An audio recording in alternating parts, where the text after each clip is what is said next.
শুকরিয়া জ্ঞাপন করছি মহান আল্লাহ সুবহানাহু ওয়া তাআলা, যিনি আমাদেরকে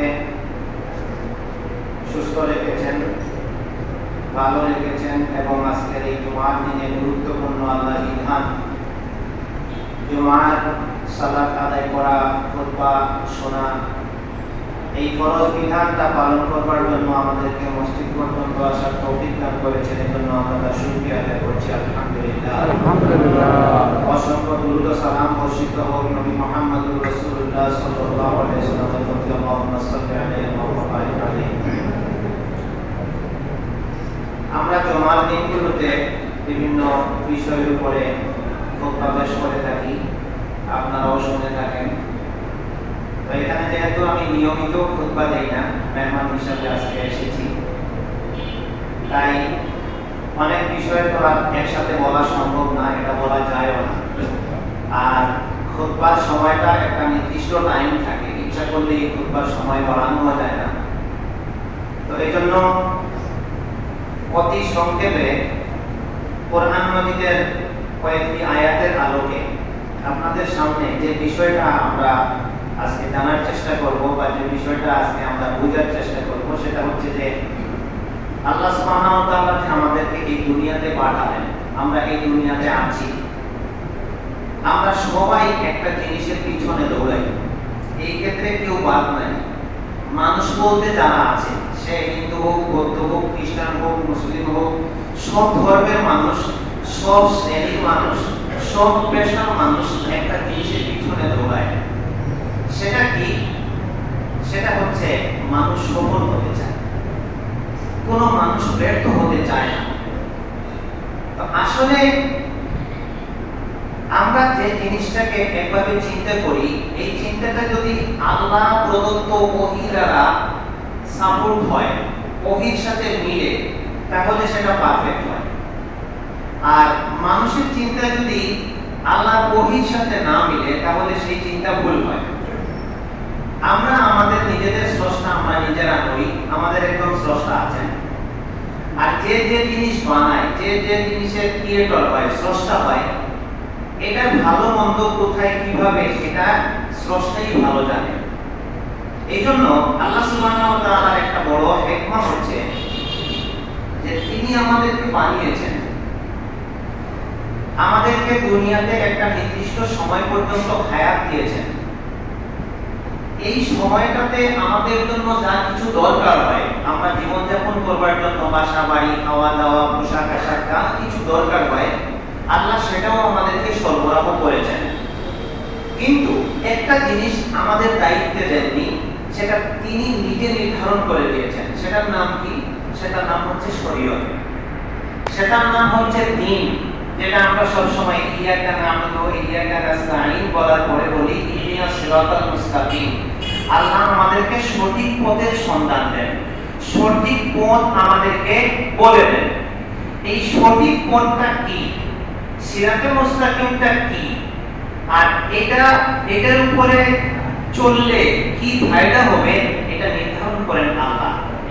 এই জায়গায় যুগ যুগ ধরে মানুষের মধ্যে ভুল হয়ে গেছে যে মানুষ তাদের নিজেদের সমস্যাগুলো সমাধানের জন্য যত পথ আবিষ্কার করেছে, তারা মনে করেছে যে আমরা কি আর কম বুঝি, আমাদের তো জ্ঞান আছে, বুদ্ধি আছে, তাই মানুষ তার ব্যক্তিগত, সামাজিক, পারিবারিক সমস্যাগুলো সমাধানের জন্য, এমনকি রাষ্ট্রীয় সমস্যা সমাধানের জন্য তারা নিজেরাই সংবিধান পর্যন্ত তৈরি করেছে, বিভিন্ন রুলস তৈরি করেছে।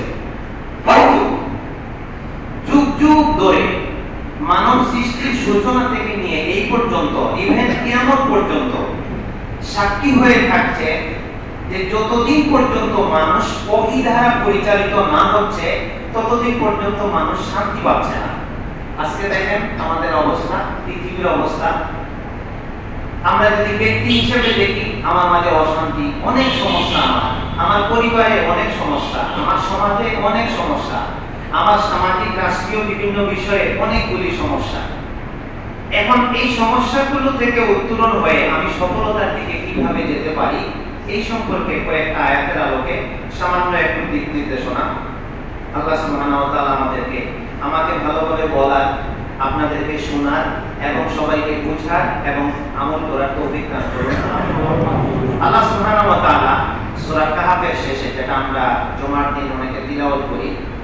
বলছেন ইন্নাল্লাযীনা আমানু ওয়া আমিলুস সালিহাত, নিশ্চয় যারা আমানু ঈমান আনে, কথাগুলো একটু খেয়াল করবেন, নিশ্চয় যারা ঈমান আনে, তারপরে আরেকটা কাজ বলছেন ওয়া আমিলুস সালিহাত, সৎকর্ম করে, তারপরে ফলাফলটা বলছেন কানাত লাহুম জান্নাতুল ফিরদাউসি নুজুলা, এই সকল মানুষের জন্য কানাত লাহুম, তাদের জন্য থাকবে জান্নাতুল ফিরদাউসি নুজুলা, আপ্যায়ন হিসাবে, মেহমানদারি হিসাবে জান্নাতুল ফিরদাউস। সুবহানাল্লাহ। এই প্রসঙ্গে একটু কথা, এখানে আরো কয়েকটা আয়াত আসবে, এটার ব্যাখ্যা স্বরূপ আমি একটু সংক্ষেপে বলছি। আমরা এখন একটু যাব সূরা বুরুজের 11 নম্বর আয়াত। আয়াতগুলো আমরা একটু অনুবাদ প্রথমে আনবো, আয়াতগুলো আনবো, এরপরে আমরা এটা একটু বিশ্লেষণে যাব। দেখবেন একটা বিশাল চিন্তার জগৎ আমাদের সামনে খুব ইজি হয়ে আসবে। সূরা বুরুজের 11 নম্বর আয়াতে আল্লাহ সুবহানাহু ওয়া তাআলা বলেন ইন্নাল লাযীনা আমানু ওয়া আমিলুস সালিহাতি, যারা ঈমান আনে এবং সৎকর্ম করে, লাহুম জান্নাতুন তাজরি মিন তাহতিহাল আনহার, তাদের জন্য আছে এমন জান্নাত যার তলদেশ দিয়ে ঝর্ণা দ্বারা প্রবাহিত আছে। এরপরে গিয়ে বলছেন যালিকাল ফাউজুল কাবীর, এটা হচ্ছে বড় সফলতা। এই কথাটা কোথায় আছে? সূরা বুরুজের 11 নম্বর আয়াত। আয়াত যদি মনে নাও থাকে, আমরা অনেকে আসলে কোরআনের আয়াত মুখস্থ জানি না, যারা হাফিজ হয় তারা বুঝি, তো আমি আমার বাংলা সার্বমটা বলছি যে সূরা বুরুজের 11 নম্বর আয়াতে আল্লাহ বলছেন যারা ঈমান আনে আর সৎকর্ম করে তাদের জন্য আল্লাহ জান্নাত দিবেন, এটা হচ্ছে বড় সফলতা। এইরকম কথাটা আবার সূরা সফ এর 12 নম্বর আয়াতে আমরা যাই, এখানে আল্লাহ বলছেন ইয়া আইয়ুহাল্লাযীনা আমানু, হে ঈমানদারগণ, হাল আদুল্লুকুম আলা তিজারা, আমি কি তোমাদেরকে এমন একটা ব্যবসার কথা বলে দেব যে ব্যবসা কি করবে তুনজিকুম মিন আযাবিন আলীম, কঠিন যন্ত্রণাদায়ক শাস্তি, জাহান্নামের আযাব থেকে তোমাদেরকে বাঁচিয়ে দেবে। সুবহানাল্লাহ। তারপরে আল্লাহ বলছে এই ব্যবসাটা কি, তুমিনুনা বিল্লাহ ওয়া রাসূলিহি ওয়া তুজাহিদুনা ফি সাবিলিল্লাহ, এখানে তিনটা কাজ দিলেন। তোমরা আল্লাহর প্রতি ঈমান আনবে, তারপরে ওয়া রাসূলিহি, তার রাসূলের প্রতি ঈমান আনবে, ওয়া তুজাহিদুনা ফি সাবিলিল্লাহ, আল্লাহর পথে তোমরা পরিশ্রম করবে, চেষ্টা করবে, সংগ্রাম করবে। এখানে দ্বীনের সব কাজ অন্তর্ভুক্ত আছে। জিহাদ শব্দের অর্থ শুধু মারামারি না, এটা হচ্ছে তার সর্বোচ্চ পর্যায়। এখানে প্রসঙ্গে কথাটা আসছে, জিহাদ শব্দটা শুনলেই অনেকে ভয় পেয়ে যায়, মানে তরবারি দিয়ে মারামারি না। জিহাদ জুহদুন থেকে, এর অর্থ হলো পরিশ্রম করা, চেষ্টা করা। কি বললাম মনে আছে তো? থাকবে তো ইনশাআল্লাহ। জিহাদ শব্দের অর্থ কি? চেষ্টা করা, পরিশ্রম করা। আরবিতে তার অর্থ হচ্ছে বাদলুত তাকাতি, শ্রম ব্যয় করা। দ্বীন পালন করবার জন্য একটা মানুষ যা কিছু করে সব কিছু জিহাদ। একজন মানুষ ঘুম থেকে উঠে মসজিদে যায়, কষ্ট করে, এটা জিহাদ। একজন মানুষ 2 রাকাত সালাত আদায় করে, এটাও জিহাদ। একজন মানুষ একটা বই লেখে দ্বীনের জন্য, এটাও একটা জিহাদ। একজন মানুষ বক্তৃতা দিয়ে মানুষকে দ্বীন শেখায়, এটাও একটা জিহাদ। তার সর্বোচ্চ পর্যায়ে হচ্ছে কাফিরদের সাথে সশস্ত্র মোকাবেলা করে দ্বীনকে বিজয়ী করা, এটা হচ্ছে তার চূড়া, সর্বোচ্চ পর্যায়ে। তো আল্লাহ বলছেন তোমরা ঈমান আনবে আল্লাহর প্রতি, তারপরে রাসূলের প্রতি, আর দ্বীনের পথে সংগ্রাম করবে, চেষ্টা করবে, তাহলে কি হবে? শোনো, ইয়াগফির লাকুম মিন যুনুব, ইয়াগফির লাকুম যুনুবাকুম, আল্লাহ তোমাদের পাপ মোচন করে দেবেন। ওয়া ইউদখিলকুম জান্নাতিন তাজরি মিন তাহতিহাল আনহার, এবং তোমাদেরকে জান্নাতে প্রবেশ করাবেন যার তলদেশ দিয়ে ঝর্ণা দ্বারা প্রবাহিত আছে। ওয়া মাসাকিনা তাইয়িবাতান ফি জান্নাতি আদনিন, এবং তিনি স্থায়ী জান্নাতে তোমাদের জন্য সুন্দর সুন্দর ঠিকানা, স্থায়ী আবাস, মাসাকিনা তাইয়িবা, পবিত্র বাসাবাড়ি তোমাদের জন্য দিবেন। এরপরের কথাটা কি? কেউ না কেউ তো বলার কথা, যালিকাল ফাউজুল আযীম। খুব মজা পাবেন যদি খালি ব্রেনটা ধরে রাখতে পারেন। এই কয়েকটা আয়াত সামনে আসার পরে একটা জিনিস ক্লিয়ার হবে, জীবনটা অনেক সহজ মনে হবে। সূরা বুরুজের 11 আয়াতে যারা ঈমান আনে সৎকর্ম করে আল্লাহ বলেন তাদেরকে জান্নাত দিবেন। শেষের কথাটা কি? যালিকাল ফাউজুল কাবীর। এই কথাটা খেয়াল করবেন, যালিকাল ফাউজুল কাবীর, এটা বড় সফলতা। কাবীর মানে বড়। আর সূরা সফ এর 12 নম্বর আয়াতে ঈমানদারদের প্রশংসা করে তাদেরকে কাজ দিয়ে শেষে গিয়ে বললেন যারা এগুলো করবে জান্নাত দেব। আর এটা হচ্ছে যালিকাল ফাউজুল আযীম, মহা সফলতা। এরকম সূরা জাসিয়ার 30 নম্বর আয়াতে আল্লাহ বলেন ফাআম্মাল্লাযীনা আমানু ওয়া আমিলুস সালিহাতি ইউদখিলুহুম রাব্বুহুম ফি রাহমাতিহি যালিকা হুয়াল ফাউজুল মুবিন। সুবহানাল্লাহ। যারা ঈমান আনে সৎকর্ম করে আল্লাহ তাদেরকে তার রহমতে অর্থাৎ জান্নাতে প্রবেশ করাবেন। আর এটা হচ্ছে ফাউজুল মুবিন, স্পষ্ট বিজয়। তাহলে সফলতা, ফাউজ মানে সফলতা, ফাউজ মানে কৃতকার্যতা, সাকসেস, ফাউজ মানে বিজয়। এটার সাথে আল্লাহ কয়টা সিফাত বললেন? এক জায়গায় বললেন ফাউজুল কাবীর, বড় সফলতা। আরেক জায়গায় বললেন ফাউজুল আযীম, মহান সফলতা। আরেক জায়গায় বললেন ফাউজুল মুবিন, স্পষ্ট সফলতা। এতটুকুর পরে আমরা সূরা হাশর এর 20 নম্বর আয়াতে দেখি আল্লাহ কি বলছেন, লা ইয়াস্তাউই আসহাবুন নারি ওয়া আসহাবুল জান্নাহ। মানুষ কিন্তু দুইটা ভাগে ভাগ করা আছে। এই পৃথিবীতে থাকতে মানুষ দুইটা জায়গার একটা জায়গার উপযুক্ত হইয়া যায়। হয় সে জান্নাতবাসী হইয়া দুনিয়া থেকে বিদায় নেয়, আর না হয় কি জাহান্নামবাসী হইয়া দুনিয়া থেকে বিদায় নেয়। কারণ মানুষের কাজ, কারো নেক কাজ করে দিন কাটায়, আর কেউ গুনাহ কাজ করে দিন কাটায়। তো আল্লাহ বলছেন জান্নাতবাসী আর জাহান্নামবাসী লা ইয়াস্তাউই, এরা সমান নয়। এই কথাটা বলার পরে বলছেন আসহাবুল জান্নাতি হুমুল ফাইজুন, জান্নাতবাসীরা হচ্ছে সফলকাম। আর একটা আয়াত বলে আমি আয়াত আর বলবো না, থেমে যাব। এবার একটু বিশ্লেষণে যাব। লাস্ট আয়াতটা হচ্ছে সূরা আলে ইমরান এর 185 নম্বর আয়াত, কুল্লু নাফসিন যায়িকাতুল মাউত। এটা আমরা জানি, এই বাক্যটা অনেকে এই মৃত মানুষের মুর্দার মুখ দেখবার সময় অনেকে এটা পড়ে থাকে। কুল্লু নাফসিন যায়িকাতুল মাউত আসলে দোয়া না, এটা মৃত্যুর স্মরণ বলা যেতে পারে। যে প্রত্যেক নফস, আত্মা, প্রত্যেক আত্মা মৃত্যুবরণ করে, মৃত্যুর স্বাদ গ্রহণকারী। এরপর আল্লাহ কি বলছেন? পরের কথাটা অত্যন্ত ভয়ঙ্কর কথা এবং মারাত্মক কথা। এরপরে আল্লাহ বলছেন ফামান যুযিহা আনিন নার, মানুষ তো মরলো, ঠিক আছে, এখানে মানুষের প্রসঙ্গ আসছে। মরার পরে কি?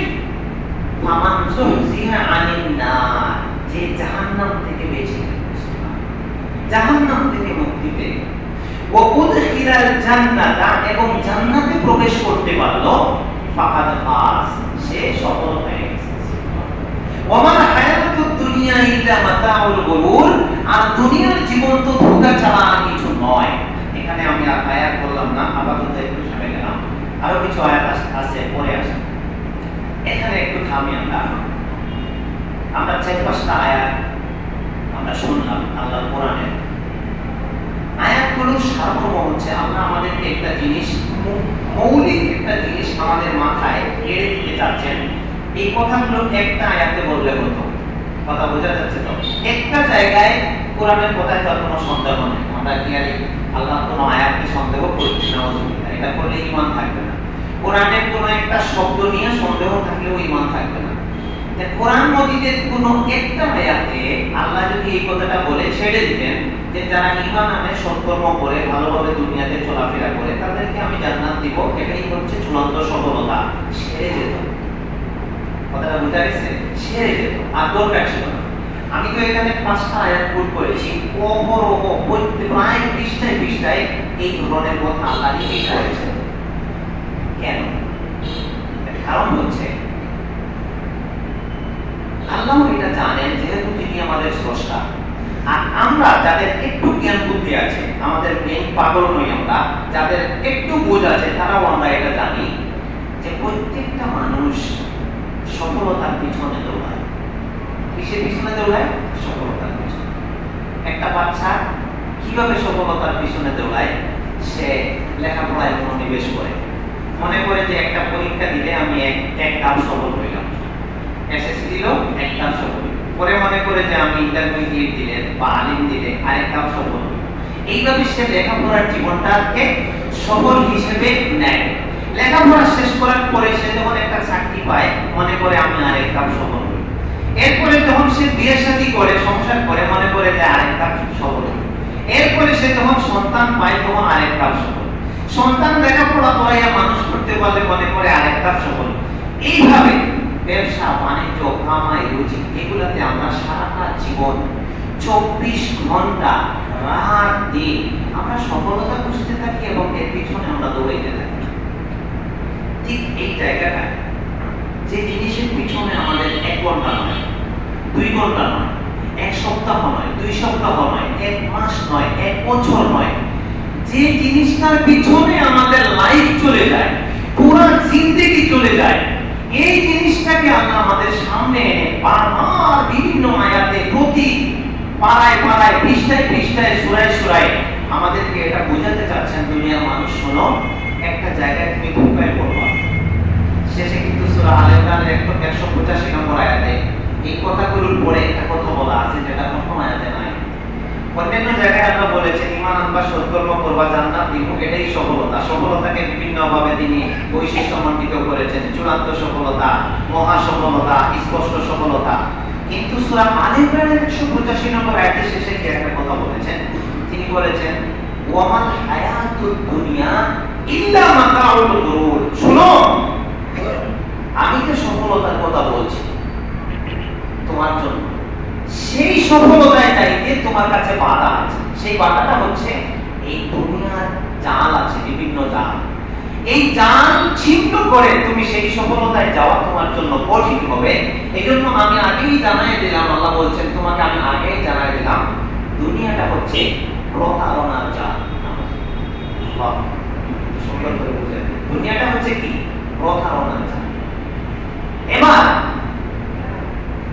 আমরা যদি একটু চিন্তা করি, আমি এই দুনিয়ার জীবনে, দেখেন এই দুনিয়ার জীবনে আমি অনেক সন্তানের বাবা হলাম। আমি সংক্ষেপে বলছি, আপনারা এখানে একবারে যে বুঝেন না তা, আমার থেকে জ্ঞানী মানুষও আছে, বিভিন্ন সেক্টরে বিভিন্ন জনের জ্ঞান আছে, অনেকে শিক্ষক আছেন, ব্যবসায়ী আছেন। আমি শুধু সামাজিক কোরআনের আয়াতের সারমর্মটা বলছি। আমি অনেক সন্তানের বাবা হলাম, অনেক টাকা পয়সার মালিক হলাম, অনেক গাড়ি বাড়ি আমার আছে, সমাজে অনেক খ্যাতি আমার আছে, আমার না হয় অনেক বড় পদ আছে, আমি না হয় রাষ্ট্রীয় কোনো বড় দায়িত্বেও আছি। মানুষ যেভাবে সম্মান পেতে চায় তার কিছু বাদ নাই, আমি সব পাইলাম। খুব ভালো করে ঠান্ডা মাথায় চিন্তা করেন।